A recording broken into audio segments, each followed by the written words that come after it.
So I wanted to do a video about sensory play and development for anyone that's got a baby and is worried about that with things being on lockdown. So I'm going to give you some activities that you can do at home using things you'll have around the house. It will be about engaging their sight, their taste, their smell, their touch and their listening. But I know that a lot of you are bit worried about your baby's development at the moment. I know it must be really disappointing. You thought you were going to be going out with your baby into the world, they'd be experiencing everything around, they'd be meeting all your friends and family, and I know that's not happening. Of course, that is really rubbish, and I'm really sorry that that's happening at this stage for you. I don't know if this is any consolation at all, but there was an article by the British Red Cross that said 83% of mothers with newborn babies feel socially isolated in normal situations, no COVID lockdown scenario, just that's how they feel normally. So I think if maybe I thought maybe it might be helpful because maybe you would be feeling a bit that way anyway. I don't know if that helps, but anyway, do not worry about your baby's development because of lockdown. They have everything they need right now, which is you. They need you loving and caring them and being happy. Babies pick up on your sense your emotions really acutely. It's really fascinating. In fact, I'm really interested in emotional sensing by babies and their brain development. I'm also really interested in language acquisition. So I think as a priority, before I suggest these things, which you can totally take it or leave it, I don't have a baby, I don't know the first thing about the practicalities of really pulling any of this off, but I'm just applying knowledge. I've got a degree in child development. I've taught in lots of schools and in nurseries and early years settings. So I'm just kind of taking my ideas, taking what I've seen and just sharing it with you in case it's helpful. But there's not a list of things to do or that you feel like you should do. This is supposed to just be helpful. But the number one thing to do is that make sure you're okay, that you are happy. I know it just sounds like something you would say, but it is. I genuinely believe that is the most important thing that comes above the sensory play activities that I'm going to suggest. Okay, yes, of course your baby needs feeding and it needs sleep and everything, caring for, but don't underestimate the how you feel and how much that will be impacting them if you're not okay. So just talk to someone, do whatever you can if you are not feeling great at the moment. Okay, so that's my first thing. So let's talk about at-home sensory play activities that are going to help build neural pathways. So these are experience-dependent plasticity. So that's kind of a bit like another way of saying neuroplasticity. And really all it's doing is that every time your baby experiences anything through any of their senses, ding, ding, ding, ding, ding, ding, at their brain, it's just firing off neural pathways like you wouldn't believe. Your baby's brain is the most sophisticated it will ever be, ever in its entire life. It's like right now, 0 to 3. This is a critical period of development for them, and it is not being inhibited by lockdown. You are going to be able to give them everything they need. So let's go through a few suggestions. Sight. One sensory sight activity I like is doing colour trays. So just get a tray and then go around the house or outdoors and collect as many things that are green or blue. And each day you could do a different colour tray. Talk about the colour, look at it, just the sensing it, taking it in. Another nice thing with to do with sight is just to be aware of your gaze.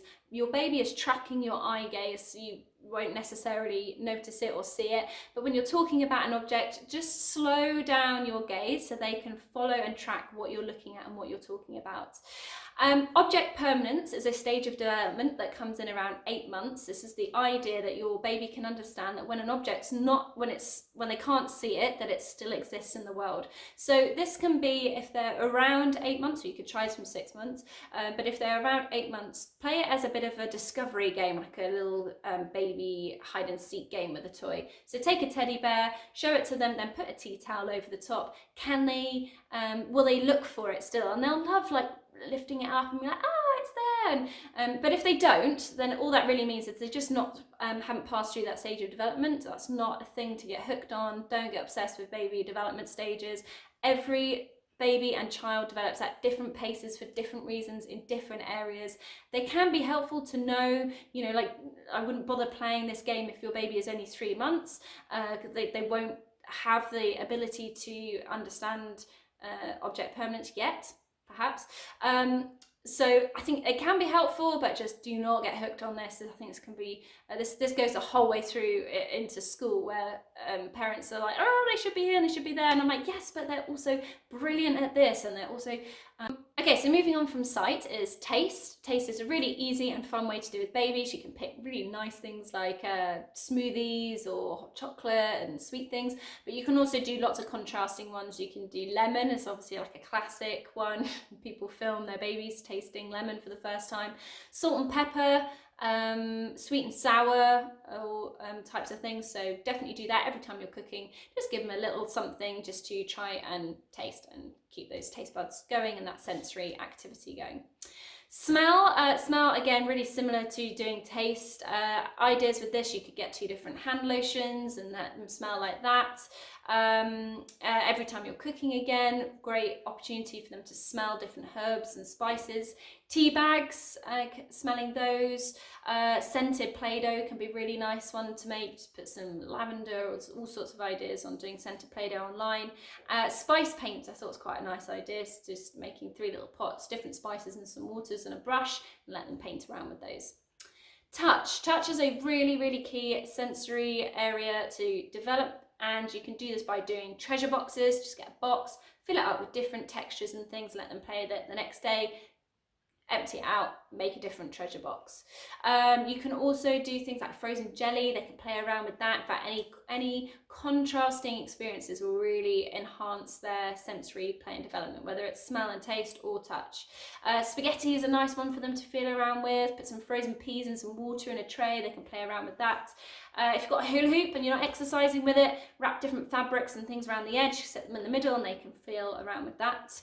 And then hearing. So talk as much as possible to your baby at the moment. Talk out loud when you're doing things. So there's baby talk, which obviously using a more higher pitched tone and slower vocabulary, but of course babies love that, they'll engage with that, but still talk as if you would normally. Oh, mommy's having a cup of tea now, and then treat it like conversation. Take a pause, ask them a question. Do you want something? And then especially if they kind of babble back at you, that's amazing. That's them engaging with conversation. That's going to be so important and fun for them to or for you to see how that develops over the next few years, or months, weeks even.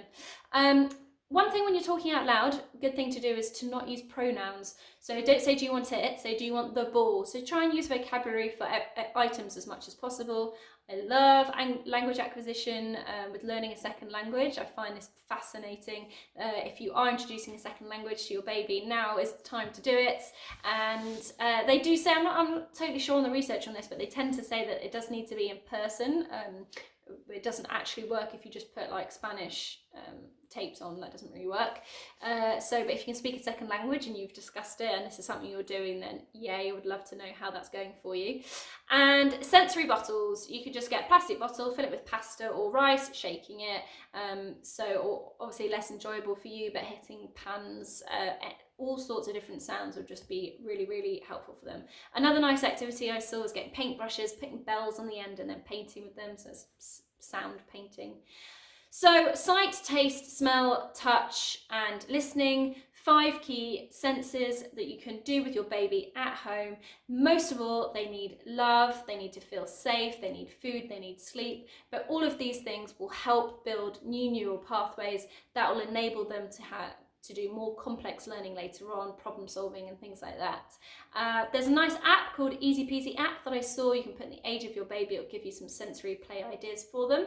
And I would love to know if this has been helpful for you, whether you want anything else, if there's more detail, less detail, any other areas, and whether you find it annoying or not having a video about things to do with a baby from someone that doesn't have a baby. But I'm hoping that it will be useful for you, give you some ideas, and yeah, send me a message, let me know how you get on, and well done. I'm sure it's really challenging, especially at the moment, so just have fun, keep yourself happy, that's the main thing, and I'll be back with more videos soon. Bye.